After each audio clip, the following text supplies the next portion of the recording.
नमस्कार दोस्तों, स्वागत है आप लोगों का एक बार फिर से आपके अपने चैनल एग्ज़ाम बाबा पे।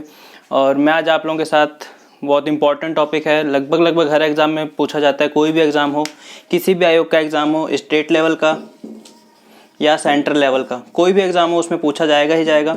ठीक है। और आप लोगों को पता है भारत का संविधान एक इम्पॉर्टेंट टॉपिक है, आपको हर एग्ज़ाम के सिलेबस में देखने के लिए भी मिल जाएगा। तो उसी से रिलेटेड एक छोटा सा टॉपिक है। बहुत ज़्यादा समय नहीं लूँगा इसको बताने में, लेकिन इतने 5 या 6 मिनट ज़्यादा से ज़्यादा लगेंगे। लेकिन इतने समय में मैं आपको इतना बता दूंगा कि आप किसी भी लेवल के एग्ज़ाम में अगर इस टॉपिक से क्वेश्चन आता है तो अटैम्प्ट कर पाएंगे। दूसरी बात, इस वीडियो में एंड तक बने रहना, क्योंकि मैं एंड में एक दो थोड़ा लीक सेट के क्वेश्चन आए हैं कुछ एक एग्जाम्स में, तो वो बताऊंगा। और बाकी जो कंटिन्यू आते रहते हैं उसकी भी बात कर लेंगे। आगे बढ़ने से पहले चैनल को सब्सक्राइब करना, लाल बटन जरूर दबाना और साथ ही साथ में बेल आइकन भी दबा देना। ठीक है, तो शुरू करते हैं। टॉपिक आप लोगों को लिखा हुआ दिख ही रहा है, इम्पीचमेंट ऑफ प्रेसिडेंट। भारत की बात हो रही है, भारत के राष्ट्रपति की या इंडियन प्रेसिडेंट है, उनका इम्पीचमेंट या उन पे महाभियोग। ठीक, आर्टिकल 61 है हमारे संविधान का, जो अनुच्छेद 61 है वो किसके बारे में बताता है? राष्ट्रपति पे महाभियोग के बारे में बताता है कि राष्ट्रपति पे महाभियोग कैसे चलाया जा सकता है, राष्ट्रपति को कैसे उनके ऑफिस से हटाया जा सकता है। ठीक है, तो इनको राष्ट्रपति हैं जो भारत के, उनको सबसे पहले भारत का प्रथम व्यक्ति भी कहा जाता है। पहले व्यक्ति कौन है? राष्ट्रपति होते हैं। ठीक है, ये जनरल नॉलेज की बातें हैं छोटी छोटी। उसके बाद राष्ट्रपति, आर्टिकल 61। अब हम इस पे देखते हैं इम्पीचमेंट आखिर चीज़ क्या है, होता क्या है। ठीक है, तो सबसे पहले ये लिया कहाँ से गया है, मतलब कि कौन से देश के संविधान से इसको लिया गया है, तो है यूएस, मतलब यूनाइटेड स्टेट ऑफ अमेरिका है। उसमें डिफाइन किया गया था, वहाँ के कॉन्स्टिट्यूशन में डिफाइन किया गया था कि प्रेसिडेंट को इम्पीच किया जा सकता है, प्रेसिडेंट को हटाया जा सकता है। तो वहाँ से बोरो करके हमारे संविधान में भी लेके आए। तो ये क्वेश्चन पूछा जाता है कि इम्पीचमेंट अगर या फिर राष्ट्रपति पर महाभियोग है, ये कौन से देश के संविधान से लिया गया? तो इसका आंसर क्या होगा? यूएस, मतलब यूनाइटेड स्टेट ऑफ अमेरिका है, जिसको अमेरिका भी कहा जाता है। ठीक है, अब दूसरी बात आती है इसमें कि आखिर इसमें मतलब प्रोसेस क्या होता है पूरा, तो हम मेन प्रोसेस की बात करेंगे। तो आर्टिकल 61 या अनुच्छेद 61 में लिखा गया है कि राष्ट्रपति को इम्पीच किया जा सकता है किस चीज़ पे? Violation of constitution. अभी हिंदी में बताऊंगा मैं इसको। वायलेशन ऑफ कॉन्स्टिट्यूशन मतलब कि संविधान का उल्लंघन।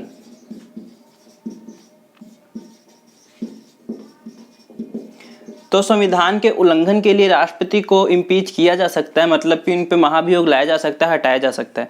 ठीक, लेकिन कॉन्स्टिट्यूशन ने यही नहीं बताया, इस चीज़ को डिफाइन नहीं किया कि वायलेशन ऑफ कॉन्स्टिट्यूशन क्या होगा। मतलब कॉन्स्टिट्यूशन ने सिर्फ यही कहा है कि वायलेशन ऑफ कॉन्स्टिट्यूशन के बेस पे, संविधान के उल्लंघन के बेस पे राष्ट्रपति को हटाया जा सकता है, लेकिन इसकी डेफिनेशन नहीं दी। इसके बारे में कुछ भी नहीं बताया कि आखिर होगा क्या। वो पार्लियामेंट के ऊपर छोड़ दिया गया कि पार्लियामेंट डिसाइड कर लेगी क्या है। और उसके बाद क्या होता है, जब इम्पीचमेंट लाना होता है, जब महाभियोग लाना होता है, तो उस केस में क्या करते हैं? एक संकल्प पत्र लाया जाता है, इसको रिजोल्यूशन कहा जाता है। रिजोल्यूशन, संकल्प पत्र। सपोज अगर पार्लियामेंट के किसी भी हाउस को, जो हमारी संसद है, इसमें 2 सदन होते हैं, एक होता है लोकसभा, एक होता है राज्यसभा, और तीसरा जो सदस्य होता है, वो तीसरा जो पार्ट है हमारे संसद का, वो है राष्ट्रपति खुद। तो ये तीनों मिलकर संसद का निर्माण करते हैं। अब क्या है कि सपोज लोकसभा में भी इसको स्टार्ट किया जा सकता है इम्पीचमेंट को, और राज्यसभा में भी स्टार्ट किया जा सकता है, मतलब कि किसी भी सदन में इसको स्टार्ट किया जा सकता है। स्टार्ट करने के लिए क्या लेते हैं? संकल्प पत्र लाया जाता है, रिजोल्यूशन लाया जाता है। उसको उस सदन के 1/4 सदस्यों के द्वारा साइन किया जाता है। 1/4 सदस्यों के द्वारा साइन किया जाता है इसको। 1/4 सदस्यों, सपोज यहाँ लोकसभा में 545 मेंबर हैं तो इसका 1/4, और राज्यसभा में 245 है तो इसका 1/4। तो 1/4 सदस्यों के द्वारा इसको साइन किया जाएगा। फिर इसको कहाँ भेजा जाएगा? राष्ट्रपति के पास नोटिस के रूप में। राष्ट्रपति को नोटिस भेजा जाएगा कि आपके ऊपर हम ये इम्पीचमेंट है वो स्टार्ट करने वाले हैं। 14 दिन पहले, स्टार्ट करने के 14 दिन पहले नोटिस भेजा जाता है। अब क्या होता है, नोटिस भेजने के बाद जब सारे सदन के लोग मिलते हैं तो इस संकल्प पत्र को कि राष्ट्रपति को हटाना है कि नहीं हटाना, हटाने के लिए कम से कम 2/3 बहुमत होना चाहिए। इससे कम नहीं, कम से कम 2/3 बहुमत होना चाहिए। किसका? सदन के टोटल जो मेंबर हैं उनका। अगर 545 है तो इसका 2/3, इधर से राज्यसभा में 245 है तो इसका 2/3। ये क्या है, कभी एक सदन की बात चल रही है कि मतलब या तो लोकसभा में चालू हो रहा है या फिर राज्यसभा में चालू हो रहा है, तो कम से कम 2/3 बहुमत होना जरूरी है। अगर ये यहाँ से पास हो जाता है तो उसके बाद कहाँ जाता है, दूसरे सदन में। हम मान के चलते हैं कहाँ पे स्टार्ट हुआ था, लोकसभा में। ये कहाँ पे स्टार्ट हुआ है, लोकसभा में स्टार्ट हुआ है।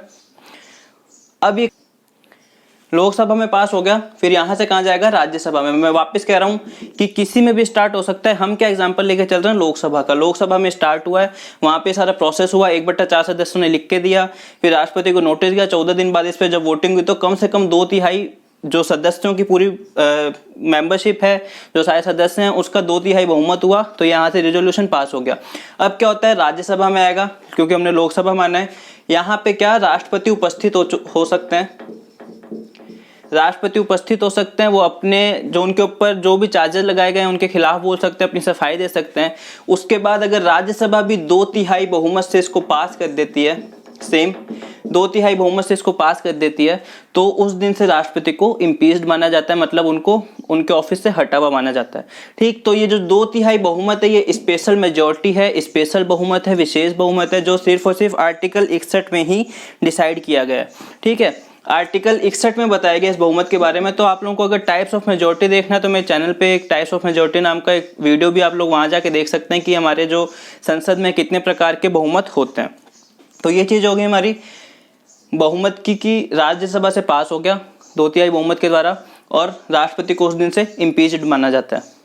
तो ये तो हमारा पूरा क्या हो गया, प्रोसेस हो गया इम्पीचमेंट का, मतलब उन पे महाभियोग लाने का। अब इसमें 2-3 बातें और हैं जानने लायक, जो हम देख लेते हैं। तो सबसे पहली बात तो इसमें यह है कि ये एक अर्धन्यायिक प्रक्रिया है, पूरी तरह से न्यायिक नहीं है। कौन सी है, अर्धन्यायिक प्रक्रिया। इसको क्वाजी जुडिशियल ये भी कहा जाता है। अर्धन्यायिक प्रक्रिया, क्वाजी जुडिशियल क्यों, क्योंकि मैंने बताया था जब दूसरे सदन में आता है तब यहाँ पे एक तरह से न्यायिक प्रक्रिया चल रही है। राष्ट्रपति उपस्थित होंगे, अपनी सफाई देंगे, अपने बारे में बताएंगे कि क्या सही है क्या गलत है। तो एक तरह से क्या है, अर्धन्यायिक प्रक्रिया है। तो ये पूरा प्रोसेस हो गया। अब इसमें एक बात बहुत गौर करने लायक है, तो वो हम देख लेते हैं क्या है।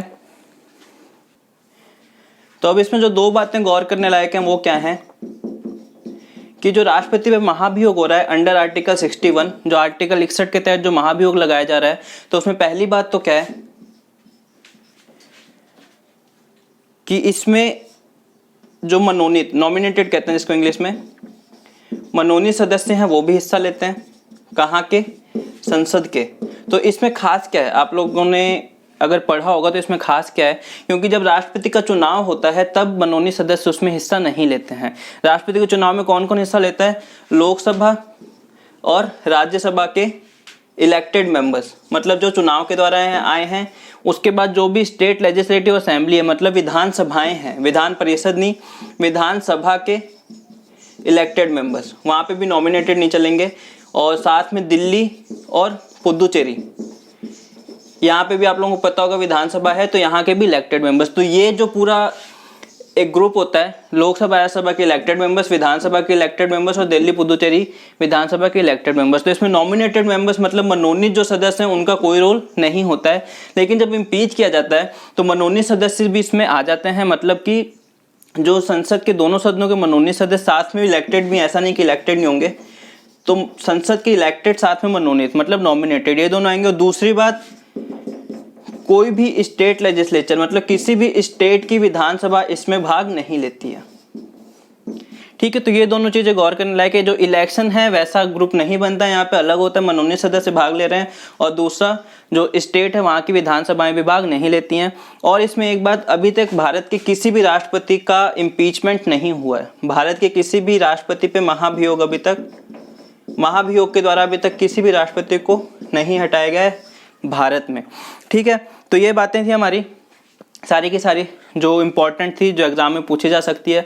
अब एक बात मैं बताता हूँ आप लोगों को, जो हमने देखा था अर्धन्यायिक प्रक्रिया। ठीक है, तो RS 2016 में क्वेश्चन आया था कि निम्न में से कौन, राष्ट्रपति पे महाभियोग निम्न में से कौन सी प्रक्रिया है। 4 ऑप्शन दिए गए थे, तो 4 ऑप्शन लिख देता हूँ मैं। तो 4 ऑप्शन है, न्यायिक, अर्धन्यायिक, गैर न्यायिक और इनमें से कोई नहीं। तो इसका आंसर देखेंगे हम लोग क्या होती है, क्वाजी जुडिशियल अर्धन्यायिक। RS 2016 क्वेश्चन है और कम से कम 100, 200, 300 बार क्वेश्चन पूछा जा चुका है कि राष्ट्रपति का जो इम्पीचमेंट हो कौन सा आर्टिकल में बताया गया। तो आप लोगों को पता है आर्टिकल 61 में। और ये क्वेश्चन पूछा जा सकता है कि जो इलेक्टोरल प्रोसेस होता है, पूरा ग्रुप बनता है इसके इम्पीचमेंट में, उसमें कौन कौन सदस्य होते हैं, तो नॉमिनेटेड प्लस इलेक्टेड संसद के और स्टेट लेजिस्लेचर के नहीं होते हैं। तो ये था हमारा पूरा इम्पीचमेंट के बारे में। और जो क्वाजी जुडिशियल वाला थोड़ा लीक सेट के क्वेश्चन था वो भी मैंने आप लोगों को बता दिया है। और जो अमूमन पूछा जाता है सिर्फ आर्टिकल 61 की इम्पीचमेंट, आर्टिकल 61 में, वो भी मैंने आप लोगों को बता दिया है। तो ये हमारा टॉपिक था पूरा इम्पीचमेंट के बारे में। नेक्स्ट वीडियो में फिर से मिलेंगे ऐसे किसी छोटे से टॉपिक के साथ, पॉलिटी के। तो तब तक के लिए हमारे साथ बने रहिए। Thanks for watching this video और चैनल को सब्सक्राइब करना मत भूलिएगा।